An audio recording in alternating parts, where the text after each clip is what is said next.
Hello students, welcome back to my channel biological with Khushbu. And आज हम लोग discuss करने वाले हैं क्लोरोप्लास्ट के बारे में। तो लास्ट वीडियो में हमने डिस्कस किया था प्लास्टिड्स के बारे में, जिसमें हमने टाइप्स ऑफ प्लास्टिड्स पढ़ा था। That was leucoplast, chromoplast and chloroplast, right. तो ल्यूकोप्लास्ट जो था दैट वाज कलरलेस प्लास्टिड, और जो क्रोमोप्लास्ट था उसमें ग्रीन कलर पिगमेंट के अलावा बाकी सारे कलर प्रेजेंट होते थे। वेयरएज जो क्लोरोप्लास्ट था that was known as green plastid, ठीक है। जो क्लोरोप्लास्ट है उसे हम क्या कहते हैं? Green plastid. Why it is known as green plastid? Because it contain only a green color pigment that is known as chlorophyll. इसीलिए हम इसे क्या कहते हैं? Green plastid. So it contain pigment called chlorophyll. Okay. Now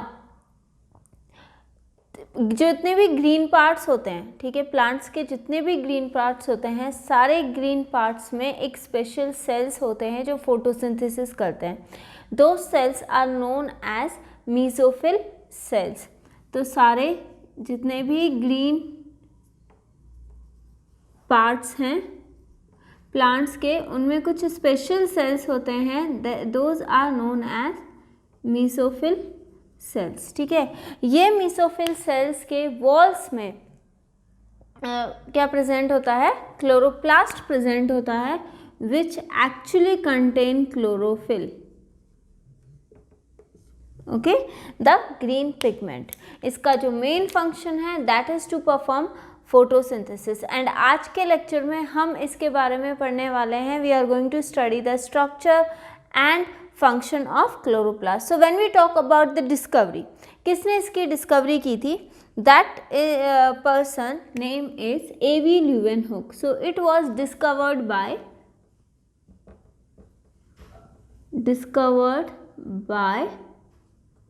A.V. Leeuwenhoek, ठीक है. A.V. Leeuwenhoek ने इसे डिस्कवर किया था. एंड ये जो नाम है क्लोरोप्लास्ट, ये जो टर्म है, जो नेम है, that was given by Schimper, ठीक है. That was given by शिम्फर.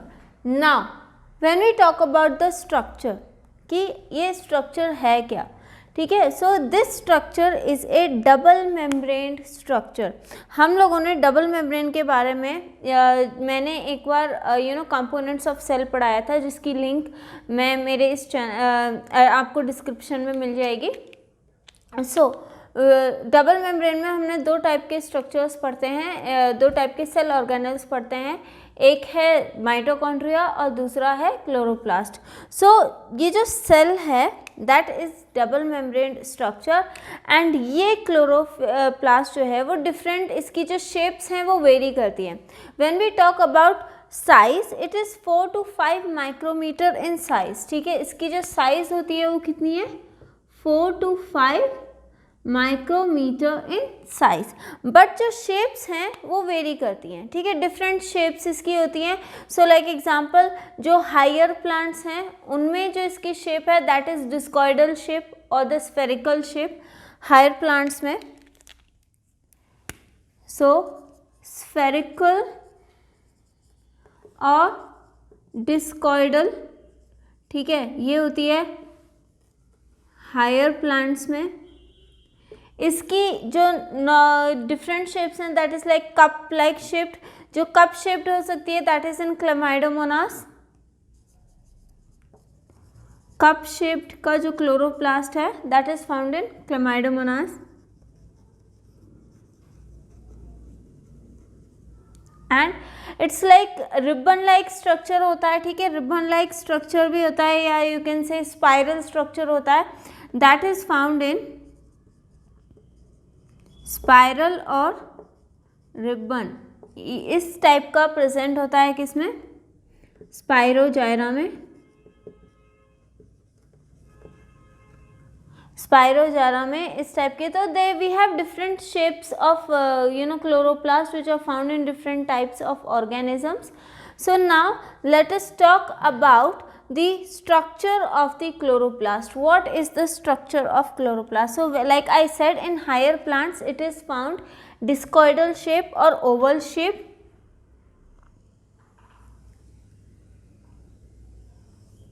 So you can draw it as a ovoidal shape or the discoidal shape.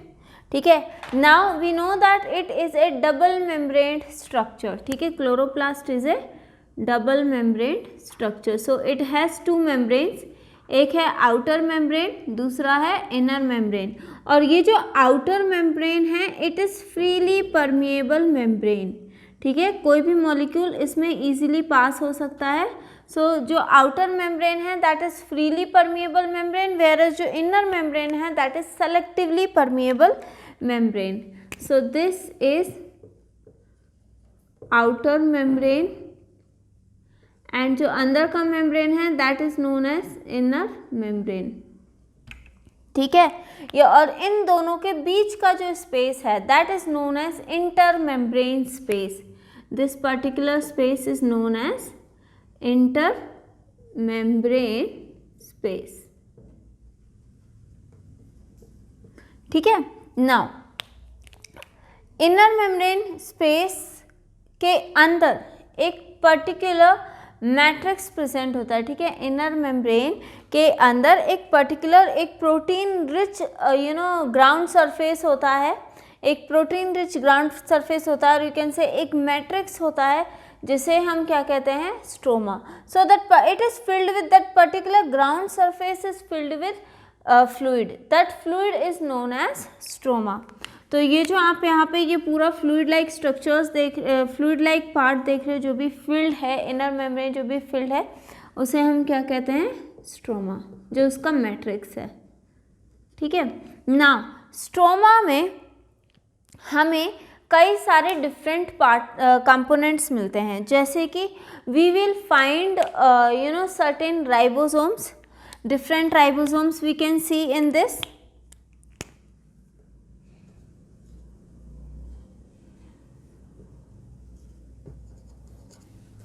ठीक है, इन्हें हम क्या कहेंगे, राइबोसोम्स.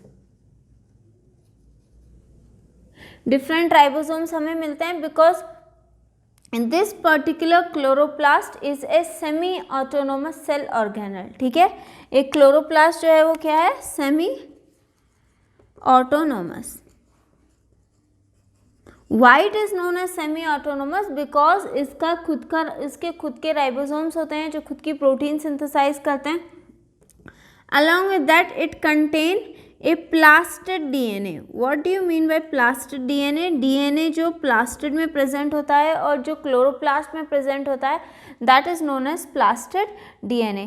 अब we all know that what is photosynthesis, बचपन से पढ़ते आ रहे हैं. So photosynthesis में जब food synthesize होता है, when glucose is synthesized, it has to be stored in the cell, right. तो ये एक स्टार्च के फॉर्म में स्टोर होता है. ठीक है, स्टार्च में कन्वर्ट हो जाता है, ग्लूकोज मॉलिक्यूल स्टार्च में कन्वर्ट होके एक स्टार्च ग्रैन्यूल फॉर्म करता है. तो जो ग्लूकोज है, जो फूड है, जो सिंथेसाइज्ड फूड है फोटोसिंथेसिस के बाद, वो किस फॉर्म में स्टोर रहता है, स्टार्च ग्रैन्यूल के फॉर्म में स्टोर रहता है. ठीक है, so this you can say it as starch granules. These all parts are present in stroma. Now there are certain lipid granules too. ठीक है, there are certain lipid granules too present in stroma. Now this was all about stroma. अब stroma के बाद हम बात करते हैं, there are certain disc-like structures which are present in the form of a stalk or which are arranged in the form of a stalk. तो कई सारी disc like structures होती हैं जो मैं आपको यहाँ पे दिखा रही हूँ. It's like this. ठीक है, कई सारी disc like structures हैं. ये एक particular disc like structure है और कई सारी मिलके जो है वो एक स्टॉक फॉर्म करती हैं। जिस तरीके से कॉइन के ऊपर कॉइन रखा जाता है, उसी तरीके से हर एक इस डिस्क लाइक स्ट्रक्चर के ऊपर दूसरी डिस्क रखी जाती है, and this particular disc like structure is known as thylakoid. ठीक है, this particular disc like structure is known as thylakoid. Now every thylakoid, like almost 40 to 60 thylakoids जो हैं वो अरेंज्ड रहते हैं, एक के ऊपर एक कॉइन की तरह एक स्टॉक फॉर्म करते हैं 40 to 60 thylakoids, and that particular is single stalk। वो जो सिंगल स्टॉक होता है इसे हम क्या कहते हैं, ग्रैनम। ठीक है, ये जो एक सिंगल स्टॉक है इसे हम क्या कहते हैं, ग्रैनम। नाउ इसके ये सारे ग्रैनम मिलके एक पर्टिकुलर सिस्टम बनाते हैं। ठीक है, सारे ये जो ग्रैनम हैं ये मिलके एक पर्टिकुलर सिस्टम बनाते हैं जिसे हम क्या कहते हैं, ग्राना। You can draw over here. मैंने यहाँ पे कुछ डिस्क लाइक स्ट्रक्चर्स बना दिए हैं। ठीक है, ये स्टॉक्स हैं, डिफरेंट स्टॉक्स हैं यहाँ पे। I have drawn very few, but generally 40 to 60 के आसपास एक स्टॉक में 40 to 60 के आसपास थाइलाकॉइड्स रहते हैं। ठीक है, अब ये जो थाइलाकॉइड्स हैं, ये जो स्टॉक्स हैं, ये एक दूसरे से अटैच रहते हैं। ठीक है, these are attached with one or the another by a system। किससे अटैच रहते हैं, एक सिस्टम से अटैच रहते हैं। उस पर्टिकुलर सिस्टम को हम क्या कहते हैं, स्ट्रोमल लेमेले। स्ट्रोमल लेमेले। ठीक है, तो यहाँ पे इस पर्टिकुलर मेम्ब्रेन के अंदर, क्लोरोप्लास्ट मेम्ब्रेन के अंदर ही और भी मेम्ब्रेन्ड स्ट्रक्चर रहते हैं। ठीक है, जिन्हें हम क्या कहते हैं, थाइलाकॉइड्स कहते हैं। और हर एक थाइलाकॉइड एक दूसरे के ऊपर अरेंज होके एक स्टॉक फॉर्म करता है जिसे हम ग्रैनम कहते हैं। और जब कई सारे ग्रैनम कनेक्ट हो जाते हैं, एक सिस्टम फॉर्म करते हैं जिसे हम क्या कहते हैं, ग्राना। ठीक है, एक सिस्टम फॉर्म करते हैं उसे हम क्या कहते हैं, ग्राना। एंड दीज थाइलाकॉइड्स, एक्चुअली अगर हम थाइलाकॉइड का स्ट्रक्चर देखें तो इट इज़ ए मेम्ब्रेन्ड स्ट्रक्चर। ठीक है, थाइलाकॉइड इज़ ए मेम्ब्रेन्ड स्ट्रक्चर। इसके अंदर, थाइलाकॉइड के अंदर कई सारी फोटोसिंथेटिक यूनिट्स होती हैं। ठीक है, जिसे हम क्या कहते हैं, क्वांटासोम्स। तो एक पर्टिकुलर थाइलाकॉइड के अंदर 230 से लेके 240 तक या 200 से लेके 230 तक क्वांटासोम्स प्रेजेंट होते हैं। इन्हें हम क्या कहते हैं, क्वांटासोम्स। क्वांटासोम्स जो हैं फोटोसिंथेटिक यूनिट हैं, they are known as photosynthetic unit. ठीक है, ये फोटोसिंथेटिक यूनिट क्या करते हैं, ये लाइट को ट्रैप करती हैं, सनलाइट को ट्रैप करती हैं फोटोन के फॉर्म में, एंड फिर बाद में इलेक्ट्रॉन्स को ट्रांसफ़र करती हैं, and they help in formation of और सिंथेसिस ऑफ फूड और ग्लूकोज मटेरियल। ठीक है, दिस इज थाइलाकॉइड। एंड ये जो थाइलाकॉइड के, ये थाइलाकॉइड का मेम्ब्रेन है, और थाइलाकॉइड के मेम्ब्रेन में ही क्वांटासोम्स प्रेजेंट होते हैं। एंड इसके अंदर जो यहाँ पे एम्प्टी स्पेस देख रहे हो, that is known as lumen. ठीक है, now we can see there are 3 membranes in total whole chloroplast. How, एक तो आउटर मेम्ब्रेन हो गया, एक इनर मेम्ब्रेन हो गया। ठीक है, और फिर स्ट्रोमा के अंदर जो हम थाइलाकॉइड पढ़ते हैं उसमें भी एक मेम्ब्रेन हो गया। So there are 3 membranes in a chloroplast. So this 3 membrane structure differentiate और distinct this particular chloroplast in 3 region. ठीक है, 3 रीजन में ये इसको क्या कर देता है, डिवाइड कर देता है। और यू कैन से 3 कंपार्टमेंट में ये इसको, ये जो 3 मेम्ब्रेन स्ट्रक्चर है क्लोरोप्लास्ट का, ये इसको 3 कंपार्टमेंट में डिवाइड कर देता है। एक कंपार्टमेंट कौन सा है, आउटर मेम्ब्रेन और इनर मेम्ब्रेन के बीच का कंपार्टमेंट, जिसे हम इंटर मेम्ब्रेन स्पेस कहते हैं। ठीक है, एक ये कंपार्टमेंट हो गया। दूसरा कंपार्टमेंट कौन है? स्ट्रोमा। क्यों? क्योंकि स्ट्रोमा जो है वो इनर मेम्ब्रेन और थाइलाकॉइड मेम्ब्रेन के बीच का है। ठीक है, इनर मेम्ब्रेन के अंदर बट थाइलाकॉइड मेम्ब्रेन के बाहर ये एक पर्टिकुलर कंपार्टमेंट पाया जाता है, that is known as second compartment, and the third compartment is thylakoid lumen. ठीक है, क्योंकि ये थाइलाकॉइड मेम्ब्रेन के अंदर का कंपार्टमेंट है। So this particular 3 membrane chloroplast divide itself into 3 compartments. पहला कंपार्टमेंट है इंटरमेम्ब्रेन स्पेस, दूसरा कंपार्टमेंट है स्ट्रोमा और तीसरा कंपार्टमेंट है thylakoid lumen. Okay, so this is all about chloroplast structure. सो यहाँ पे स्ट्रक्चर में हमने क्या पढ़ा था? It is a double membrane structure. ठीक है, एंड एक और चीज़ मैं आपको बताना भूल गई कि ये जो थाइलाकॉइड्स हैं, ठीक है, ये जो थाइलाकॉइड्स के मेम्ब्रेन आपस में अटैच्ड हैं, that is attached bye A freight membrane. ठीक है, दिस पर्टिकुलर मेम्ब्रेन, जो थाइलाकॉइड्स के मेम्ब्रेन हैं जो एक दूसरे से अटैच होकर स्टैक फॉर्म करते हैं, that is known as fret membrane. Whereas ये जो एक स्टॉक दूसरे स्टॉक से जो अटैच रहता है, ठीक है, that is known as tubular membrane. ठीक है, that is known as tubular membrane, जो कि एक पर्टिकुलर सिस्टम बनाता है। और ये जो ट्यूबुलर मेम्ब्रेन है, this is tubular membrane, it actually form stromal lamellae, और ये स्ट्रोमल लैमेले जो है हर ग्रैनम को कनेक्ट करता है to form a grana. So always remember that grana, thylakoid arrange होके स्टैक लाइक स्ट्रक्चर फॉर्म करते हैं, जिसे हम क्या कहते हैं? ग्रैनम। ठीक है, और फिर कई सारे ग्रैनम मिलके कनेक्ट होके एक सिस्टम फॉर्म करते हैं, उसे हम क्या कहते हैं? ग्रैना। ठीक है, and always remember that chlorophyll pigment, these quantasomes are made up of chlorophyll pigments. ठीक है, ये क्वांटासोम्स जो हैं, ये पर्टिकुलर फोटोसिंथेटिक यूनिट जो है, क्वांटासोम्स, ये क्वांटासोम्स में 230 के आसपास क्लोरोफिल मॉलिक्यूल्स प्रेजेंट होते हैं। 230 क्लोरोफिल मॉलिक्यूल्स मिल के क्वांटासोम्स बनाते हैं, और कई सारे क्वांटासोम्स एक पर्टिकुलर थाइलाकॉइड मेम्ब्रेन में प्रेजेंट होते हैं। तो इस तरीके से ये इसका स्ट्रक्चर है एंड अरेंजमेंट है।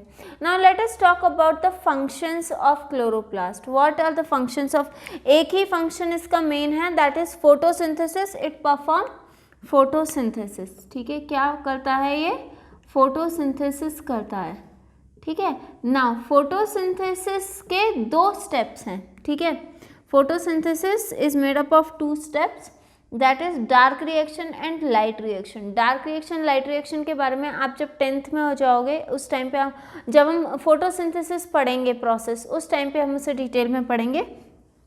सो यहाँ पे फोटोसिंथेसिस क्या है? 2 स्टेप्स हैं इसकी, एक है डार्क, दूसरा है लाइट।